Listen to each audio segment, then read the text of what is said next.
graceful as always. So the point of today's video is going through common knitting and crochet supplies and talking about what is actually essential, because I think that word is used a little loosely in some videos, and then go over some things that are kind of in a gray area where it could be essential for some people and not for others, and then also go over what is completely non-essential.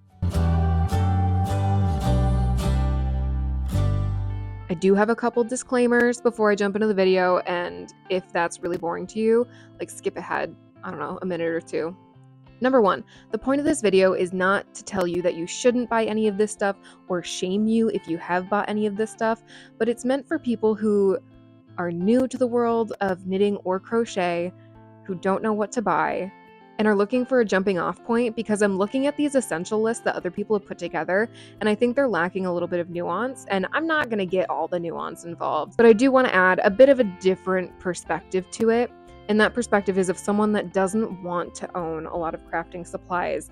I don't like the idea of spending money on things that I'm not going to use very often and having to store those things for the one time I might use it. Two is I am coming from a place of privilege in this.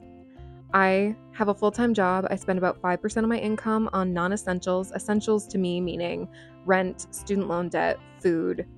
I only mention this so you have a point of reference, because expensive versus cheap can mean something very different to everybody. So I just want you to know like where I'm coming from with that perspective.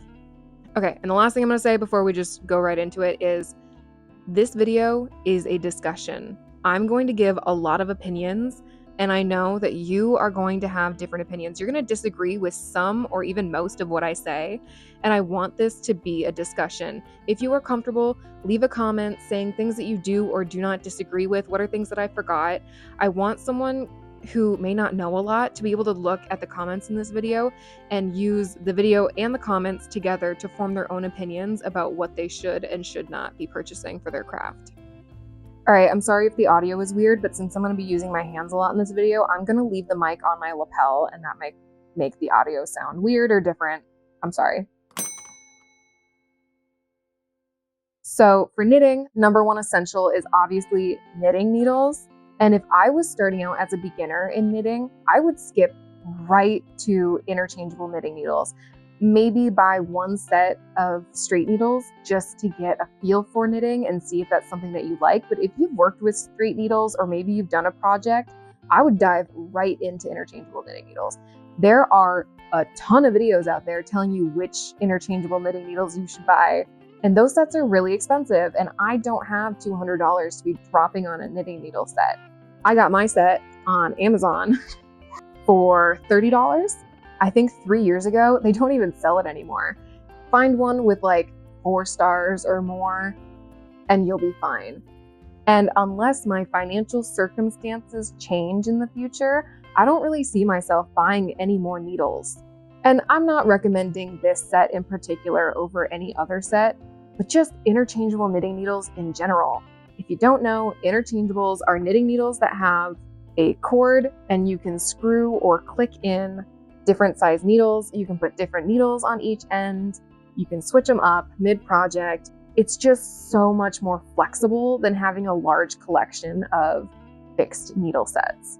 And you can do everything. With this set, I can make sweaters and hats and socks, and I did not have to spend that much money to do it. Okay, something else I'm going to say about this set in particular and why I'm sad that they don't sell them anymore is this is a brushed metal needle tip. I haven't been able to find any other company that sells brushed metal knitting needles. So with interchangeable needles and with knitting needles in general, you're gonna see, I think, 3 materials. So plastic, steer clear from that. It's not fun to work with. It's just not worth it. Wooden needles, and there are different types of wooden needles, and you can watch tons of videos that go into details on that. And there are metal knitting needles, and almost every single set of metal knitting needle is polished metal.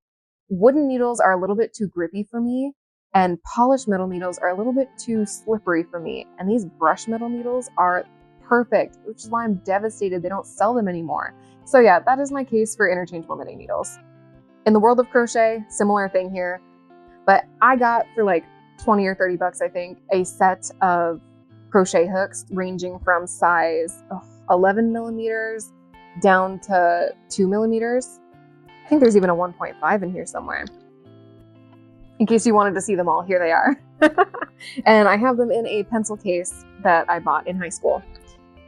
With crochet hooks, especially if you're starting out, I would not recommend investing in a really expensive set of crochet hooks, because what's the point? Unless you have some sort of ergonomic need or mobility issues, get yourself some basic crochet hooks with a little grippy material on it. Similar to knitting needles, I would also recommend just skipping away from plastic. I find that to be a gross material to work with. I don't have a huge vendetta against plastic in our world, but it's just not satisfying to work with. So if you want more control and more grip, go with wooden crochet hooks. And if you want some more slip to it, go with some metal. The only reason I think someone should invest in a nice set of crochet hooks is, obviously, if you're crocheting 24/7, do it. And if you have money, do it. Again, I'm not saying you can't spend money on these things, but I'm trying to speak to people that don't want to spend a lot of money. These are things that you don't need to spend a ton of money on, in my opinion. The only reason I can imagine spending a decent chunk of money on crochet hooks is if you have dexterity or mobility issues. And if you are going to invest in those really nice, more expensive crochet hooks, instead of dropping hundreds of dollars to buy a full set, just buy 2 or 3 of the most common hook sizes that you use. Crochet hooks. Darning needles. I debated whether or not to put these on the essentials list, and thinking about it, these are essential. You have to do it. You're gonna have to weave in ends at some point, and you can get by with a crochet hook, but these are so cheap. This was like $3 for like way more darning needles than I will ever use in my entire life. And unless you're working with super bulky yarn, I'd recommend using metal darning needles just because they're gonna last you a lot longer than plastic ones, but plastic ones usually come in bigger sizes. So if you're working with super bulky yarn, maybe go for a plastic one. But yeah, cheap set, different sizes. Hopefully these last a lifetime if I don't lose them all, but I've had this for a couple years and I have only lost one, I think, which is amazing. The next essential that I do consider to be actually essential is some sort of measuring device, whether it be a ruler or a measuring tape or a tattoo on your brother's arm that has a ruler on it, as long as it's accurate, something to measure. For most people in knitting or crochet, measurement is critical for gauges, for understanding width and fit. If you're not measuring stuff and you just roll to the beat of your own drum, great, then save yourself some money. But for like 99% of people, just get a measuring tape, please. I like these flexible ones because they're huge and they don't take up a lot of space. I got this really cute pleather one from my mom for Christmas last year. I love this and my friends think it's like so adorable. So I take this with me everywhere. Let's not rub our faces on the mic. The last essential, pretty obvious, yarn. This one's sort of tricky and I feel uncomfortable giving specific yarn recommendations because yarn purchasing and yarn usage is so personal to the individual based on financially, physically, what's available in your area. There are so many different things to take into consideration when choosing yarn. So I will give you a little bit of guidance on that and some of my opinions. You can take it or leave it. And if you are like a knitting or crochet expert and you know a lot about yarn, sound off in the comments. When it comes to yarn selection, there are so many things that we need to consider. One is finances. I am in a financial position where sometimes for smaller projects, I can support small businesses and get locally sourced hand-dyed yarn. And when I am in a financial position to do that, or I have some extra money in my account that month, I will love to support those small businesses, but I can't do that for the larger projects. So I kind of have to balance between buying yarn from larger businesses versus smaller businesses. If I was in the financial position to do so, I would always be shopping with small indie dyers and small businesses, because why wouldn't you, you know? So it is not my place to judge whether or not you are buying all of your yarn from Walmart, Joann's, or your local yarn shop. You will not receive judgment from me on that. The next thing to consider is material. I can't stand the feeling of plastic-based yarn on my body. It makes my teeth hurt. I don't know how much to explain it, but I hate the feeling. So for me, synthetic yarns really only serve a purpose for household goods. But I can't stand the feeling of that on my body. So I can't buy any of that. which means my only option is buying natural materials. But I'm also very sensitive to itch, so I can't really buy any rustic wools, and it kind of limits me. So far, of the materials I've tried, the ones that work for me feeling-wise and sensory-wise would be cotton, bamboo, linen. I haven't tried silk, but I imagine silk would be just fine. Certain types of wool, especially merino wool, is good, and cashmere, and some alpaca.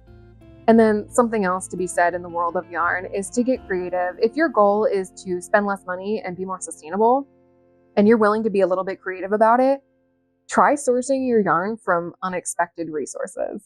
This could mean secondhand yarn. You can go to thrift stores and buy it. You can do swap with friends if you know other people in the crafting world that also have yarn. Do a yarn swap. Everybody should bring like 5 balls of yarn that they want to de-stash and do a little swap.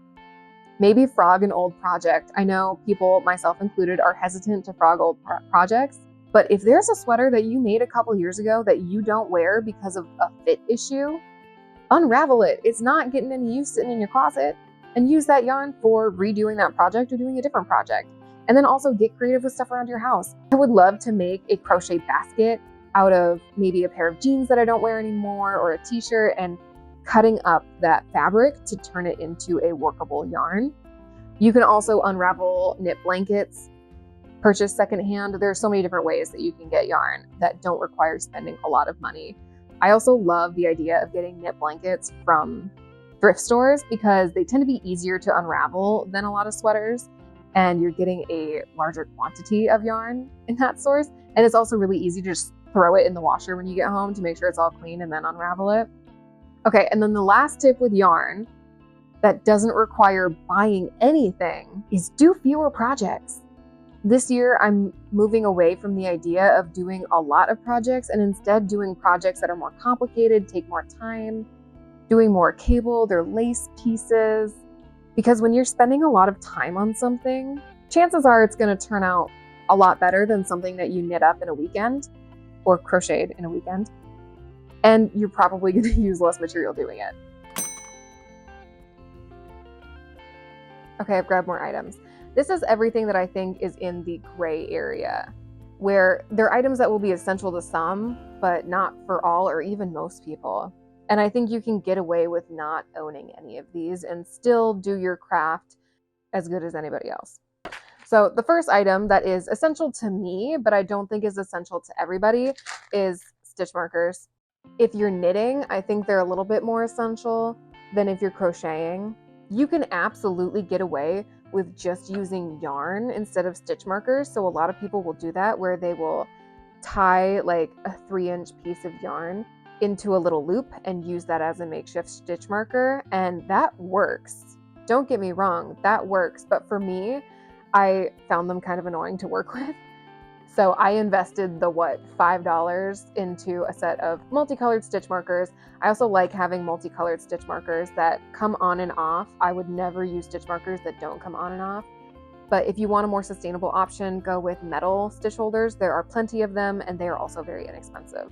While they are fun to have, you absolutely do not need the really cute stitch markers that everybody has, because that adds up. It's a great gift to give somebody, and it's a nice to have, but you don't need it.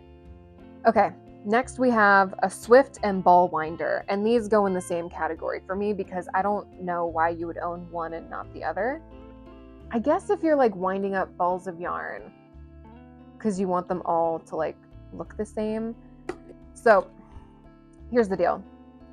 You should not own a Swift and ball winder, or you do not need to own a Swift and ball winder unless you buy hanks of yarn pretty frequently, or you're very anal about all of your yarn being wound up in the same exact way. Because I do know that there are people out there who like to rewind balls of yarn that they purchase, even though they don't have to, so that they all look the same and are more aesthetic.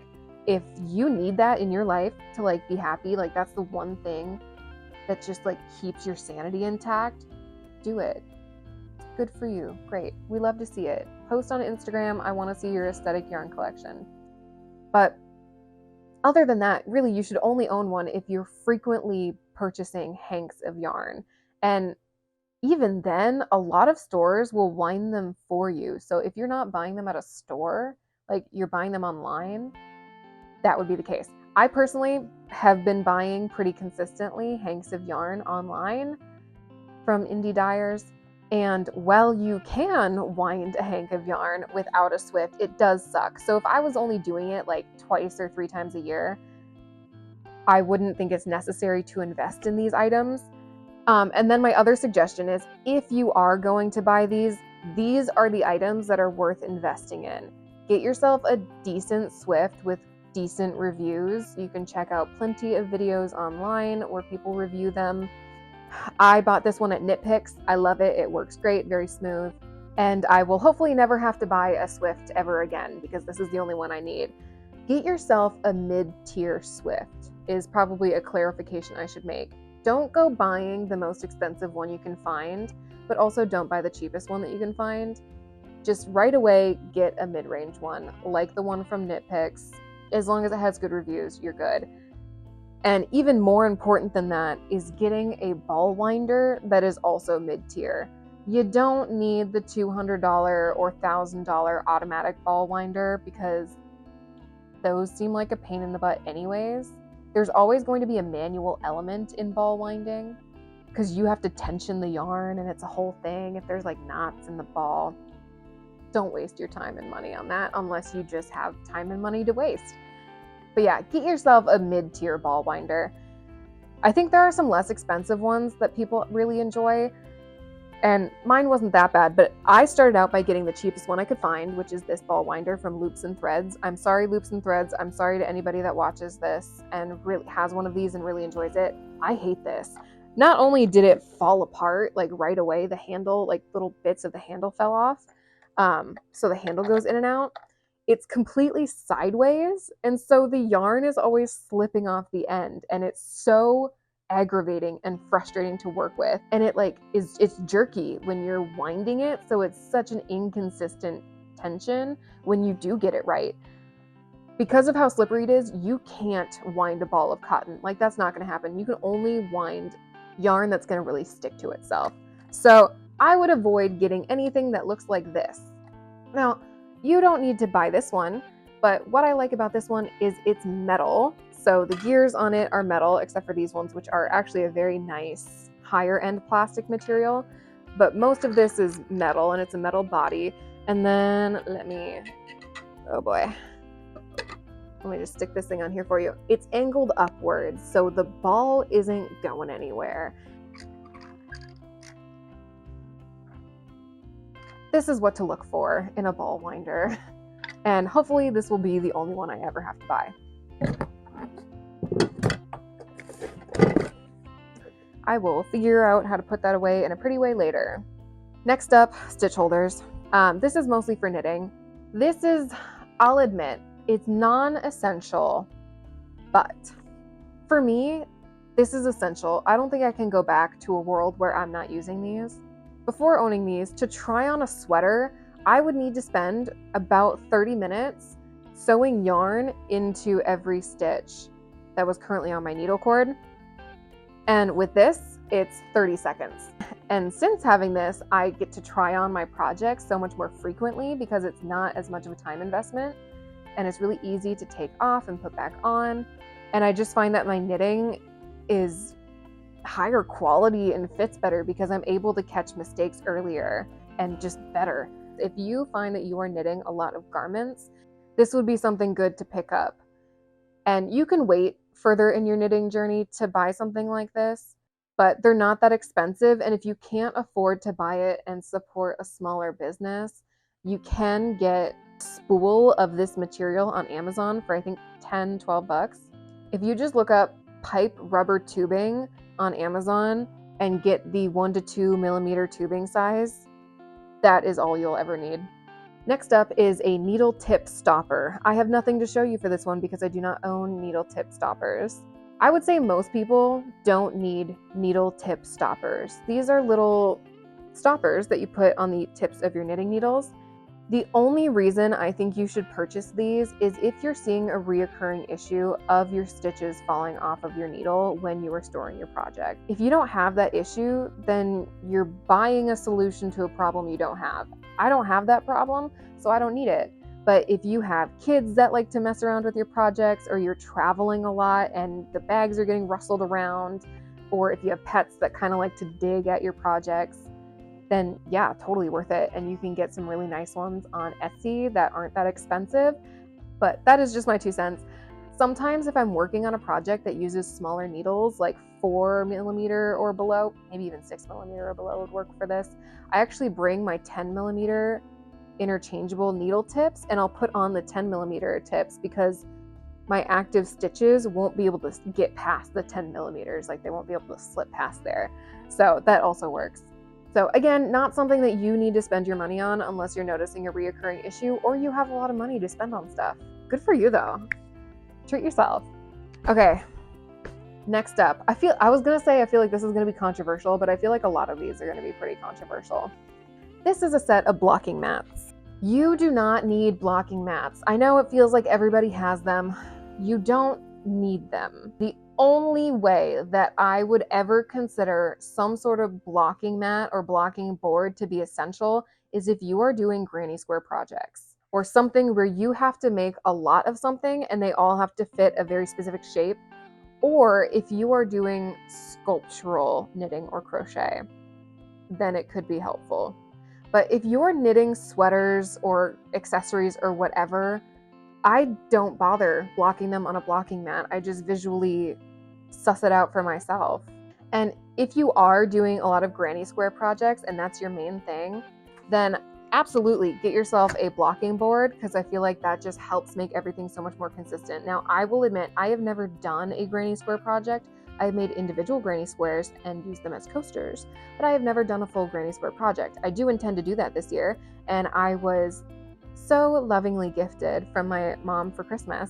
I was gifted a blocking board that I can't wait to use, and it was the perfect gift because I never would have thought to buy this for myself. This is a wooden blocking board, and it comes with metal pins. And I think if you're going to buy yourself a blocking board, specifically for granny square, which again, I think is one of the only applications aside from doing sculptural knitting or crochet where you would want a blocking board of some sort. I love this because it has metal pins. I've seen other ones that have plastic or wooden pins, and I'd be afraid of those snapping. These ones, you can put so much force on these and it's not going anywhere. So I really like this. I don't think it's essential in your crafting journey to own this. If you want to treat yourself, get one, or if you want to gift your crafty friends something, this would be a great option. But I don't think it's essential for most people. This is why it's in the gray area. Okay, and the last item in my gray area category is a pill shaver. The reason this is in the gray area and why it's essential for some and not for others is because I would only recommend getting one if you're making garments. This is also one of those items where I'd recommend getting a mid-tier or cheaper. I don't think you need to get the most expensive one you can find. Something between $10 and $20 is going to suit you just fine. I don't remember how much mine cost. It was probably $10. To me, it's essential just because I primarily knit garments and soon to be crochet garments. I think this is great for anyone to invest in, honestly, as a clothing owner. I've seen way too many people decluttering or getting rid of their clothing because it has pills in it, where I'm like, oh my gosh, just get yourself a $10 pill shaver once a year, pill shave all of your clothes, not just your hand knits, and it looks like new again. But again, it is non-essential to the craft of knitting or crochet to have a pill shaver. It's one of those things that's just nice to have.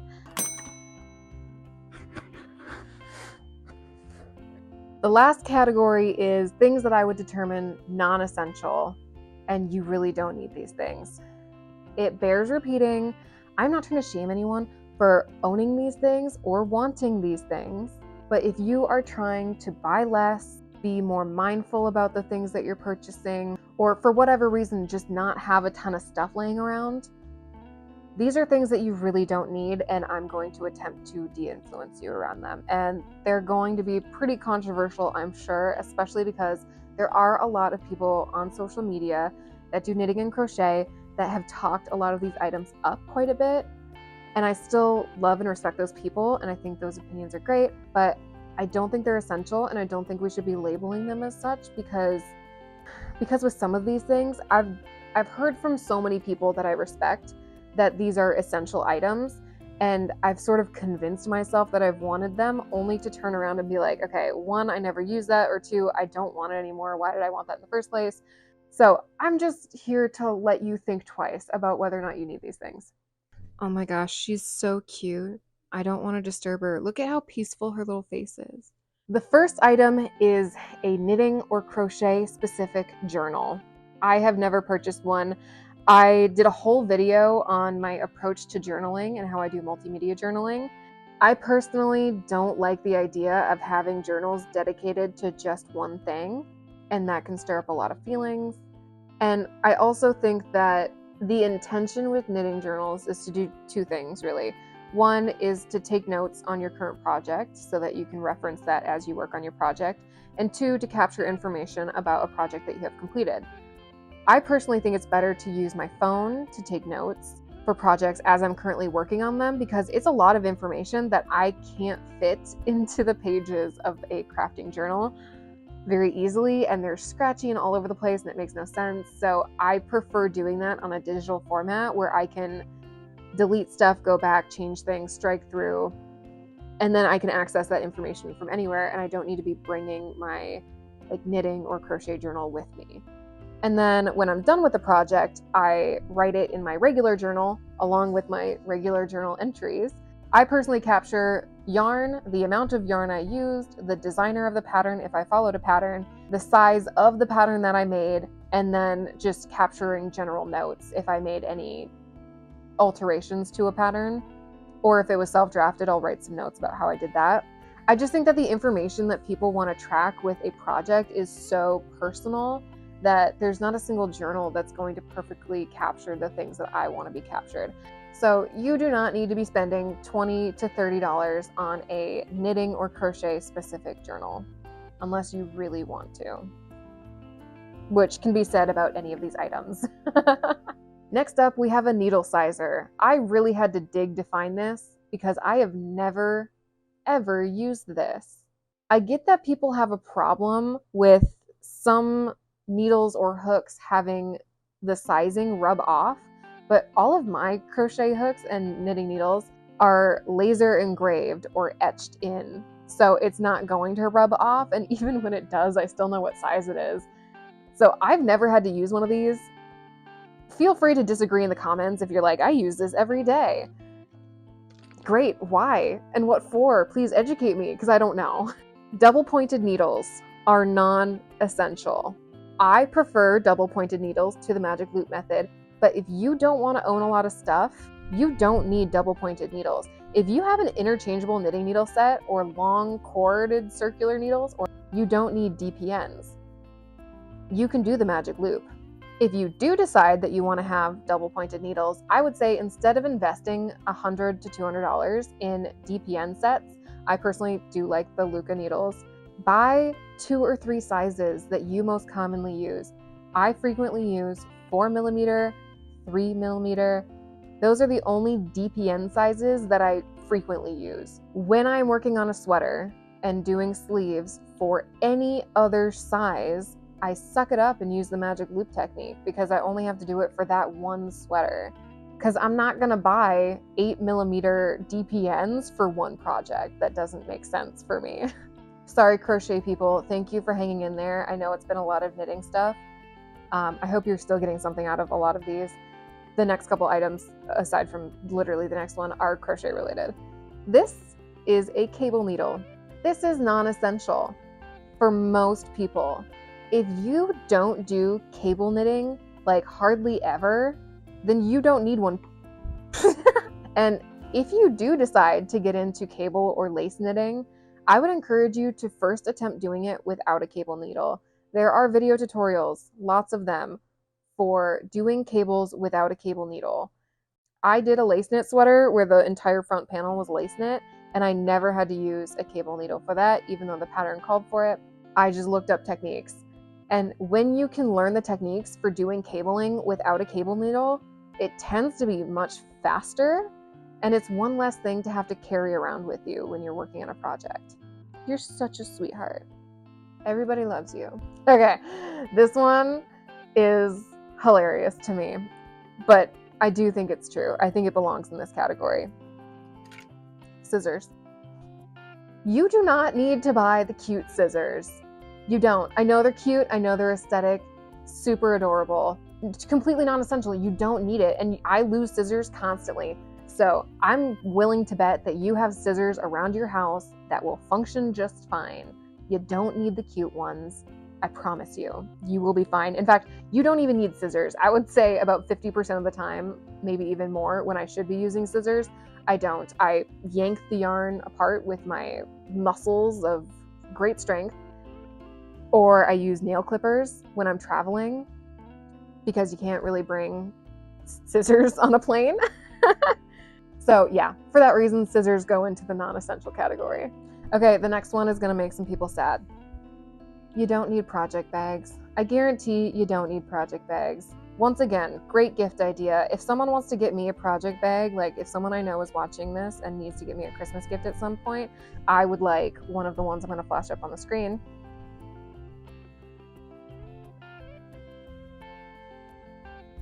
Yeah, one of those.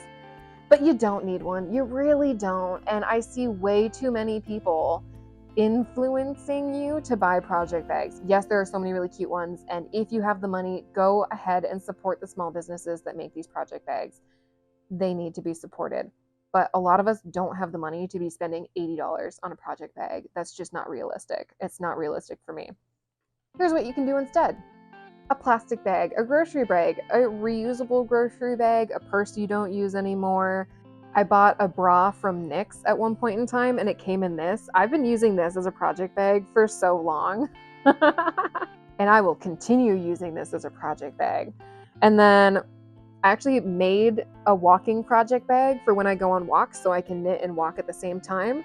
I had a pair of pants that didn't fit me right anymore and I wanted to use the fabric for something else, so I made a little project bag. Some other ideas that aren't original ideas to me, I'm sure other people have been doing this, but you can knit your own project bag. I would love to see someone knit one in wool and then felt it, so you can have a felted project bag. That would be super cute.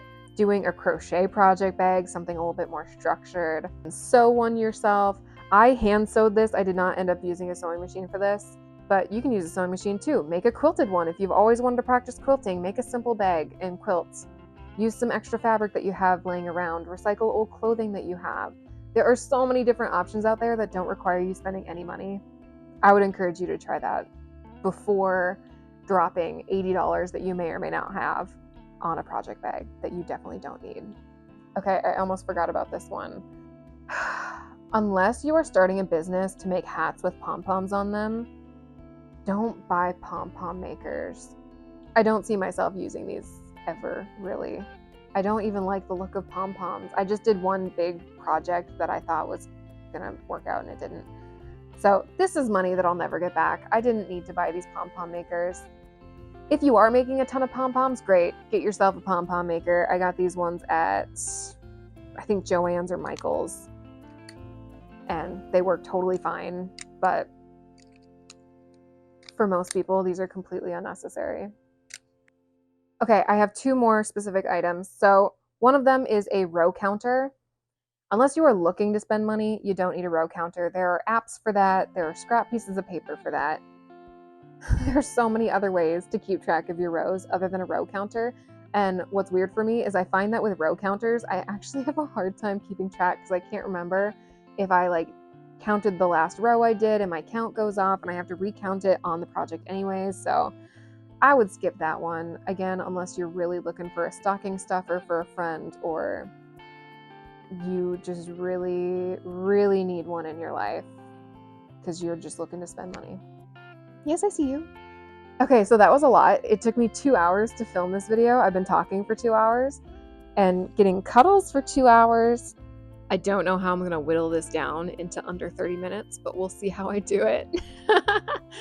As usual, thank you for watching and thank you for being here. And as a little treat for making it this far in the video, it seems weird to call this a treat. That seems a bit pretentious of me to call this a treat, but I am going to give you a piece of information that you did not likely previously know unless you are a friend or family member of mine watching this, in which case I do try not to think about the fact that you're watching this because then I get really embarrassed. If you've been watching my channel for a while, or if you're new especially, you might not know my name. Yeah, so I think it's time that I let you know my first name.